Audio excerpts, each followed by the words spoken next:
Please subscribe to our YouTube channel for more videos.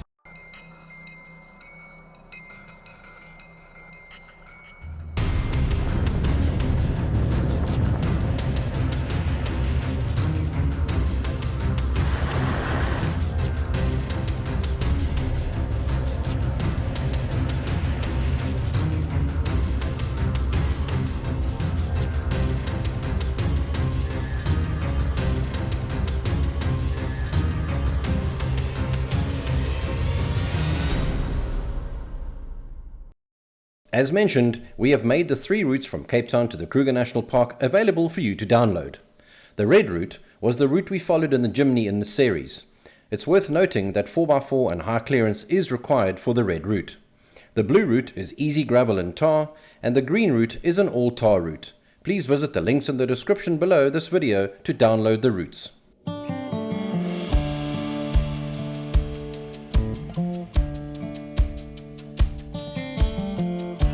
Continuing south towards Graskop along the edge of the escarpment, we made the detour to some of the must-see waterfalls along the Panorama route, namely Berlin Falls and Lisbon Falls.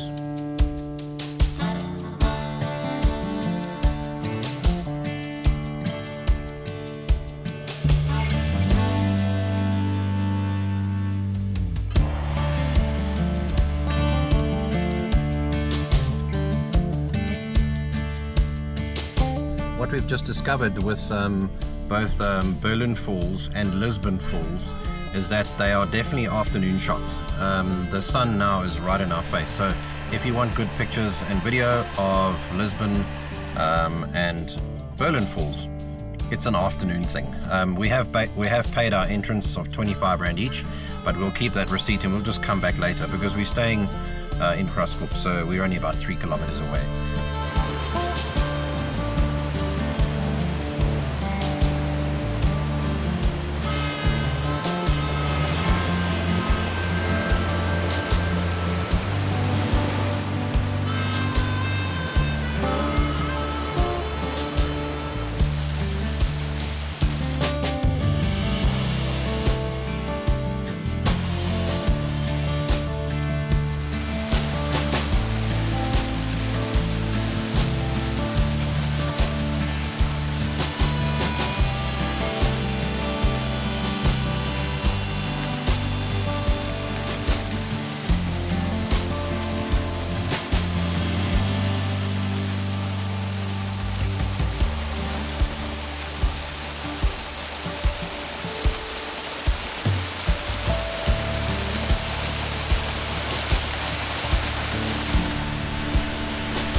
Now we're going to go and have a look at God's Window.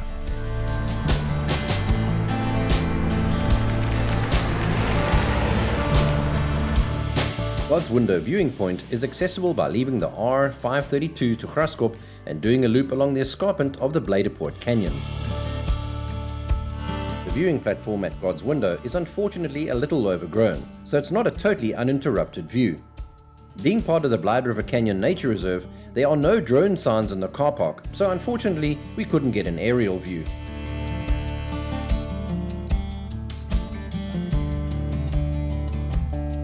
Next, we moved into Graskop for a bite to eat, and then to check into the Panorama Chalets about 2 kilometers from the town, perched right on the edge of the Graskop Gorge, which were incredible to say the least.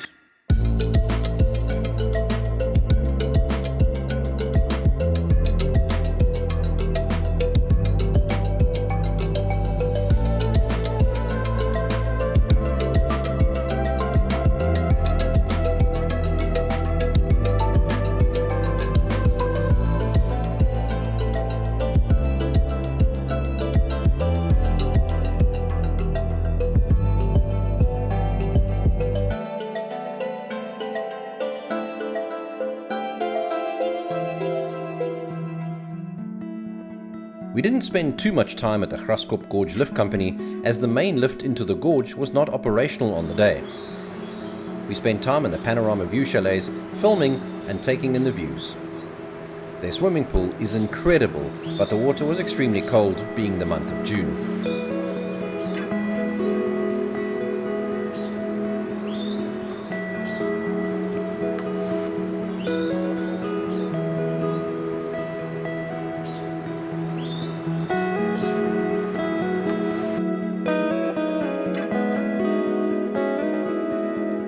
the restaurant at Panorama View Chalets is pretty amazing, and the view, of course, is just as good.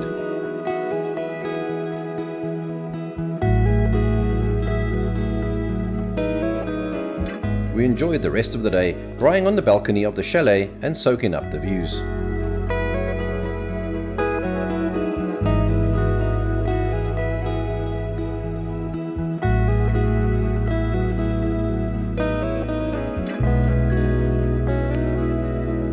Good morning from the Panorama Chalets here in Graskop, and the views from our chalet are just absolutely incredible. It's one of the nicest locations that we've stayed, although the cabins themselves are quite 70s and very basically decorated, but still just their positioning on the edge of the cliff is just phenomenal.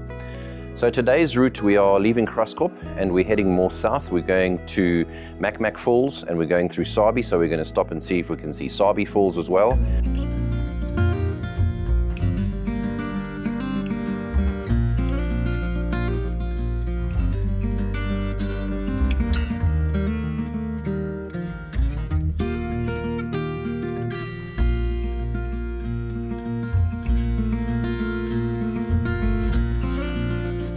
We are leaving Graskop. We've had a lovely one-night stay at Panorama Chalets. The accommodation itself is really quite basic. I think they can do some work on the interiors, but the views are absolutely spectacular. We spent several hours on the front stoep last night looking at these incredible vistas, and one almost has to braai in that kind of environment. You don't want to be indoors. You really have to max out on those views. So I would have loved to have spent 2 nights, but unfortunately we have to head off. But a lovely, lovely spot. Leaving Graskop and moving further south, we set our sights on Mac Falls and Sabie Falls, although Sabie Falls was fairly dry and not worth spending time at.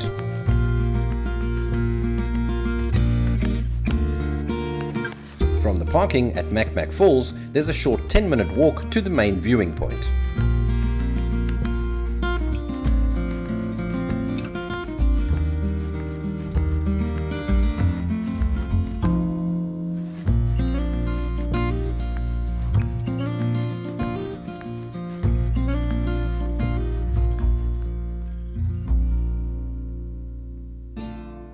After chasing the waterfalls, it was time to find some lunch and stock up on supplies in the town of Sabie. The town is named after the Sabie River, which is well known for its crocodiles as well as strong currents. Sabie originated as another gold rush town, all due to an accidental discovery during a picnic in 1895. A bottle shooting practice revealed gold specks in the rock where the bullets had glanced off.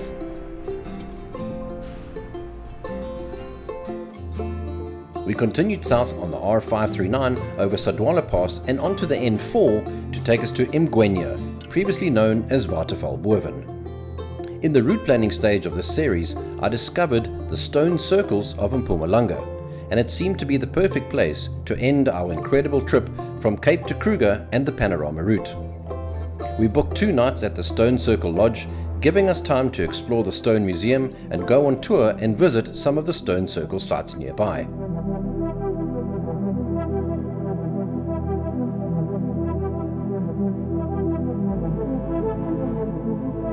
Stone circles, megalithic sites, ancient dwellings and rock structures with celestial alignment and evidence of ancient civilizations are not new to us. They are found on almost all continents, including right here in Mpumalanga.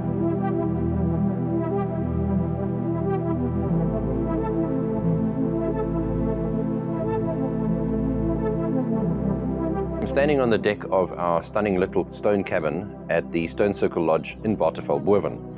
Now, today is a very interesting day for us. We are going to have breakfast soon, and then we're going on a guided tour of the actual Stone Circle ruins that are in this area. Stone Circle Lodge specialize in the tours of these incredible stone circles, and they're all over, they're everywhere. Quite close by, about 30 kilometers from here, there's an open farmland. It's private farmland, but from the air you can see that there are hundreds and hundreds of these incredible stone structures, stone circles, and they do very much look like an old kind of settlement. But if you listen to the experts in this area, it's quite evident that these stone circles were repurposed by settlers, by nomadic tribes from let's say a few hundred to a few thousand years ago, that used the stone circles as cattle kraals or as domestic livestock kraals. The Stone Circle Museum is the only museum dedicated to showcasing the ancient ruins and vanished civilizations of southern Africa. It's filled with Taurus stones, fossils and precious tools and artifacts, and even stones that ring like bells.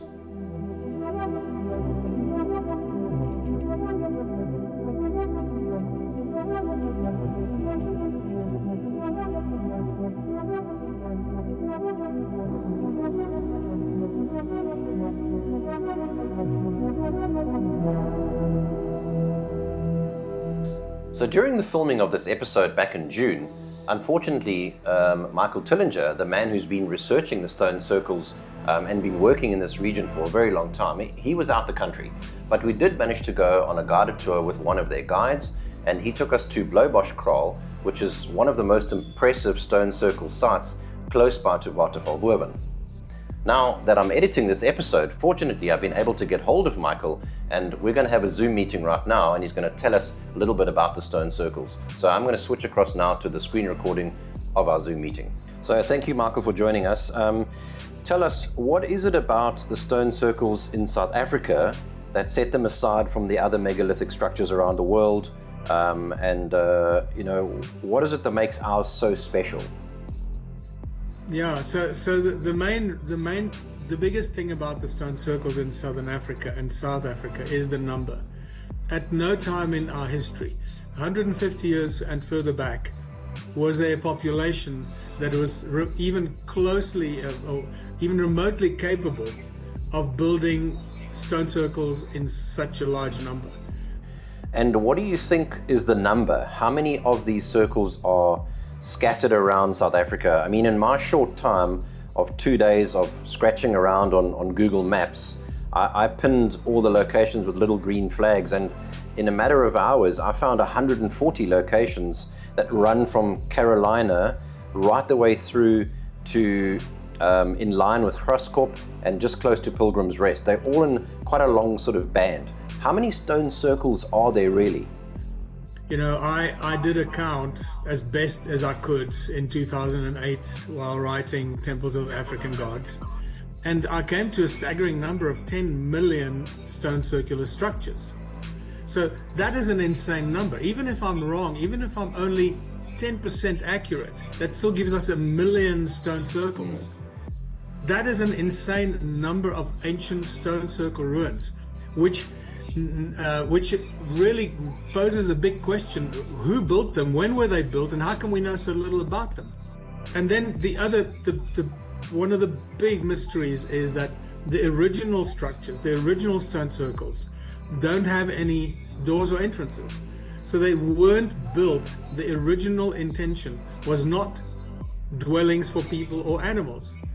And then the other thing is that a lot of them are connected to each other. It seems by extrapolation and logic, the ones that I've studied are all connected to each other in large networks. So it's a giant cluster of stone circles. Is that with all the channels that you can see in between the circles themselves? The channels, yeah, they look like pathways from aerial photographs. The other thing that we know is that the walls of these stone circles generate energy. They generate sound frequency, they generate magnetic fields and electromagnetic fields, and we have measured this many times with all kinds of instruments since 2008. We have more stone circle ruins and ancient civilizations here right under our feet in South Africa than anyone else in the world. And of course, one of the main questions is, how old are these sites? Well, that's one of the most important questions. How do you date stone? How do you date stone structures? It's very, very difficult. And you can't date them by finding pottery inside of them.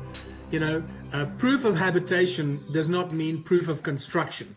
Just because you've found Just because you found pottery in a place doesn't mean that the people who use the pottery built the site. That makes sense. Yeah. Are geologists and archaeologists that make claims that that these stone circles were built by this tribe or that tribe. That is absolutely, we can say with absolute confidence, that is not true. The tribes inhabited these stone structures. That is true. They inhabited them, they used them for their own purposes, but they did not build them. These stone structures go back hundreds of thousands of years. They are older than the rivers. We know very little about the architects who built them, how far back, why were they built. What we do know is what I've shared with you. I've just shared with you really the surface coat. We know that they generate energy. We know that we've discovered some very fascinating advanced technology and tools among the stone circles and inside the stone circles. I discovered that the rivers that have been formed that run down the valleys and run away have washed away many of the stone circles. They've washed away the channels that connect them. They've washed away the terraces that surround them, which means that the stone circles and the terraces and the channels were already there before the rivers were formed. And these rivers are still running today. So what we can say with certainty is that the stone circle ruins are older than the rivers that run through them. So this is the center of the entire stone circle, and sound healers, those who are doing methods in sound healing and sound vibration and resonance, they actually come to the center here. And you can see that there's a circle and a cross. And this place actually amplifies a lot of negative ions. So negative ions are actually very good for our body. When we ground, we remove our shoes, we actually earth ourselves, and we can actually tap into those ions and realign our chakra points. So Edwin, this is sort of this is one of the sites we can get to right now, and just looking at all of the stones, they have one thing in common, is that they're all quite flat. Yes. But I mean, surely dolerite doesn't come flat, so yes. Does that mean that all of these were actually shaped first? Yes. Now, when you go to many ancient civilization sites, you're going to find something fascinating, and that is the element of cutting rock into 90-degree angles and also cutting rock into flat slates like what we are seeing here. But they all have like a rounded, well, they almost have all surfboard shape, you know, they're rounded. They are rounded, and this is not how dolerite comes into yes, because dolerite comes in huge boulders. After a fascinating time at the Stone Circle ruins, we headed back to our lodge to relax and prepare for our final pack-up and drive back to Cape Town.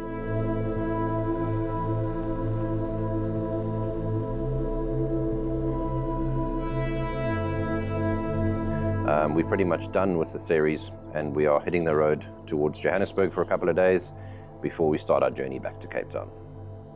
So we finally did manage to get the wheel bearing done at Suzuki Fourways. I didn't want to take any more chances. We still have about 2,000 kilometers to go to drive back to Cape Town, and I thought, while we've got a day off in Sandton, let's get the Jimny's wheel bearing sorted so that we can drive home with peace of mind. So it should be ready now. It's just before 5 o'clock, before they close. It's been a whole day affair, but let's hold thumbs now that everything's going to go well, and we'll be home in Cape Town in 3 days. A big thank you to all of you for following us on our CAPE2KRUGER trip. It was a wonderful adventure, and we absolutely loved filming it.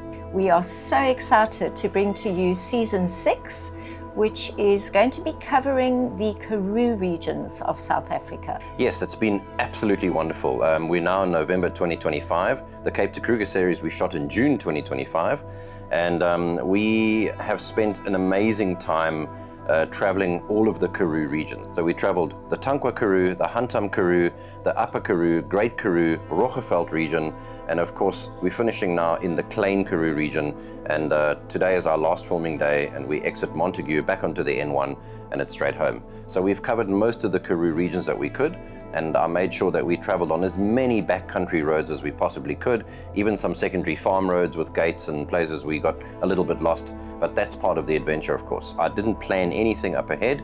We just knew the Karoo regions we wanted to visit, and as we came across the small towns, we filmed them, and some of them we just put fuel in and had breakfast and moved on. Others, we did beautiful drone flights around their churches and around the towns to bring you all this rich content of lots of things that go on in the Karoo. We can't cover everything, of course, because it's too vast, it's too big, there's too many towns to cover, but we traveled as far as Tankwa Karoo, as high as New Bethesda and Victoria West, and it's just absolutely amazing. We had fantastic weather, 1 or 2 little rainstorms, but just a beautiful region to travel in. And very excited to present to you over the next couple of months those episodes. So in a couple of weeks' time, we'll be launching with the first of the Karoo series, so stay tuned and please subscribe, because we look at our stats and 87% of all the people that are viewing our videos are not subscribed. So hit that subscribe button, let's grow our community, and stay in touch with us by clicking the notification bell so that you can get notified when the next episodes are coming out.